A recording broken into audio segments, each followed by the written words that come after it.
नमस्कार साथीहरू, आज मैले तिरै र आलुको सब्जी बनाउन लागिरहेकी छु। पहिला ग्यास बालेर कराही चढाइसकेको छु अनि कराही तातिसकेपछि तेल राखेर मैले तोरीको दाना पनि राखेँ, मेथीको दाना पनि राख्दैछु अनि मैले जिरा पनि राखेँ है साथीहरू। अब राम्रोसँग फ्राई भएपछि मैले काटेर राखेको प्याज र हरियो खुर्सानीलाई पनि यसमै मिसाएँ अनि ब्राउन कलर हुने बेलासम्म राम्रोसँग चलाउन पर्छ प्याजलाई। राम्रोसँग चलाएँ। यता तिरै र आलु काटेर मैले सफा पानीमा धोएर राखेको छु। अब हेर्नुहोस् है, प्याजको कलर चेन्ज भइसकेको छ अनि मैले काटेर राखेको तिरै र आलुलाई पनि मिक्स गरेँ।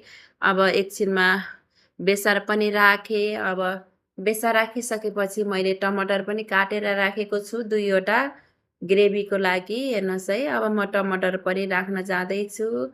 टमाटर राख्यो भने एकदमै टेस्टी हुन्छ, ग्रेभी बन्छ। टमाटर राखिसकेपछि एकछिन मजाले चलाएँ अनि मसला पनि राखेँ, एक चम्चा अनि आधी चम्चा नुन पनि राखेँ। अब मजाले घोट्दै घोट्दै मैले पकाइराखेको छु ग्रेभीको लागि।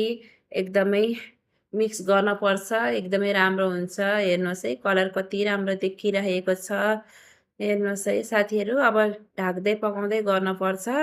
एकदमै गर्मी भइरहेको छ यति बनाउँदा पनि। अब मैले एकछिन छोपेँ, अब निकालेको छु। हेर्नुहोस् है, थाललाई मैले निकालेर फेरि मजाले घोटिरहेको छु।